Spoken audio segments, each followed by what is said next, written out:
ورحمة الله وبركاته. الحمد لله رب العالمين والعاقبة للمتقين والصلاة والسلام على رسوله محمد وعلى آله وأصحابه أجمعين. أما بعد فأعوذ بالله من الشيطان الرجيم. بسم الله الرحمن الرحيم. اقرأ باسم ربك الذي خلق. وقال النبي صلى الله عليه وسلم يستغفر للعالم ما في السماوات والأرض. وقال شاعر علم ایک ایسی دولت ہے جو کبھی لوٹتی نہیں، علم ایک ایسی دولت ہے جو کبھی لوٹتی نہیں، خرچ کرنے سے کبھی گھٹتی نہیں۔ محترم صدر انجمن، حکم صاحبہ، مشفق اساتذہ اکرام اور میرے سامنے بیٹھے ہوئے عزیز ساتھیوں اور دور دراز سے آئے ہوئے مہمانان گرامی، آج میں اس سرانہ مقابلہ میں جس عنوان کو لے کر لفظ کو شائع کرنے کے لیے جسارت کر رہا ہوں وہ ہے علم دین کا اہمیت و فضیلت۔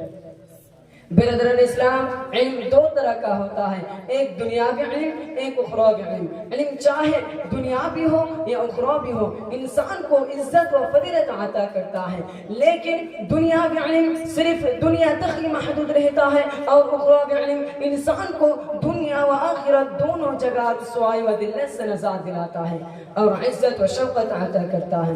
میں آپ سے سوال کرتا ہوں، وہ کون سی شے تھی جس نے آدم کو ملائکہ سے افضل بنا دیا؟ وہ کون سی شے تھی جس نے انسان کو اشرف المخلوقات بنا دیا؟ وہ کون سی شے تھی جس کے برکت کی وجہ سے اللہ تبارک و تعالیٰ نے انسان کو خلیفہ بنایا؟ وہ کون سی شے تھی جس کے فضیلت کی بنا پر رب کائنات نے انسان کو اپنا نائب بنایا؟ وہ علم کی دولت ہے۔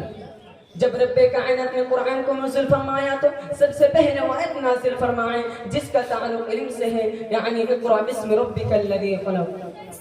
اسلام کے پاس بنو اخروی علم کی فضیلت و اہمیت آیت قرآنیہ اور احادیث نبویہ میں بکثرت وارد ہوئی۔ اللہ تبارک و تعالی ارشاد فرماتا ہے قل هل يستوي الذين يعلمون والذين لا يعلمون۔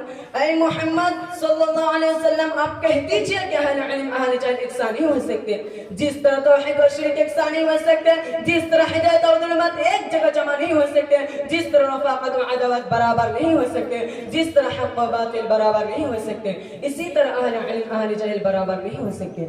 ایک حدیث شریف معاصر انسانیت صلی اللہ علیہ وسلم نے ارشاد فرمایا فضل العالم على العابد كفضل القمر ليلة البدر على سائر الكواكب۔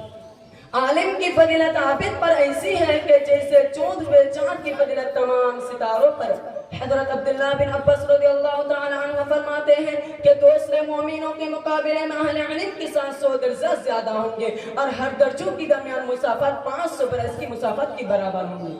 برادر اسلام، لیکن آج کے دور کے مسلمان اپنے بچوں کو اسلامی تعلیمات سے دور رکھتے ہیں اور کم سے کم بچوں کا فرنگا تعلیمات دیتے ہیں۔ یہ صرف شیطان کا فریب ہے۔ وہ شیطان مردود جس نے آج کر دیا کو ہمارے آدم کو جہنم پہنچائے گا۔ وہ شیطان جو ہمارا دین و اسلام کا دشمن ہے، وہ شیطان جو ہمارا معاشرت کا دشمن ہے، وہ شیطان جو ہمارے کلچر کا دشمن ہے، جو ہمارے کردار کا دشمن، جو ہمارے تہذیب و تمدن کا دشمن، جو ہمارے سوسائٹی کا دشمن، جو ہمارے ایمان و اخلاق کا دشمن، یہ شیطان ہمارا اصلی دشمن ہے۔ اپنے خوبصورت اور رنگین جان میں پھنسا کر ہمیں تعلیمات اسلامیہ سے دور کرنا چاہتا ہے۔ یاد رکھیں کہ اگر ہم کمسین و معصوم بچوں کو خیر خواہیں تو اسی لیے عالم دین بنائیں، اسی لیے کہ محسن کائنات صلی اللہ علیہ وسلم کا ارشاد گرامی ہے کہ یستغفر للعالم ما فی السماوات والارض۔ زمین و آسمان میں جتنے اشیاء ہیں، جتنے چیزیں ہیں، وہ سب کے سب عالم کے لیے مغفرت کی دعا کرتے ہیں۔ عالم کے لیے ملائکہ مغفرت کی دعا کرتے ہیں، عالم کے لیے جنات بھی دعا کرتے ہیں، عالم کے لیے کیڑے مکوڑے بھی دعا کرتے ہیں، عالم کے لیے سمندر کی مچھلیاں بھی دعا کرتے ہیں۔ اس کے باوجود مسلمان کا حال یہ ہے کہ انگریزوں کے چاند میں پھنس کر ہم اپنے دین و معاشرت کو دگدار کر رہے ہیں۔ چاہے تو ایک ہمارا دین شہبہ کی دین کی معاند ہوتا، ہمارا معاشرہ شہبہ کی معاشرہ کی موافق ہوتا، ہمارا کردار شہبہ کی کریکٹر کی معاند ہوتا، ہمارے تہذیب مسلمانوں کی تہذیب ہوتی، ہماری سوسائٹی اسلام کی سوسائٹی معاند ہوتی۔ اسی لیے کسی شاعر نے کہا ہے سمجھ میں کچھ نہیں آتا دنیا کا حصہ الٹا، سمجھ میں کچھ نہیں آتا دنیا کا حصہ الٹا، نصیحت کیجئے جس کو ملتا ہے جواب الٹا۔ آخر میں اللہ تعالیٰ سے دعا ہے کہ اللہ ہمیں علم دین کی سمجھ اور اس کی ہدایت ہمارے قلوب میں بیٹھا دیجئے، آمین۔ السلام علیکم ورحمۃ اللہ وبرکاتہ۔ শেখ জাকির হোসেন, তুমি এসো এবং তোমার বক্তব্য পরিবেশন করো।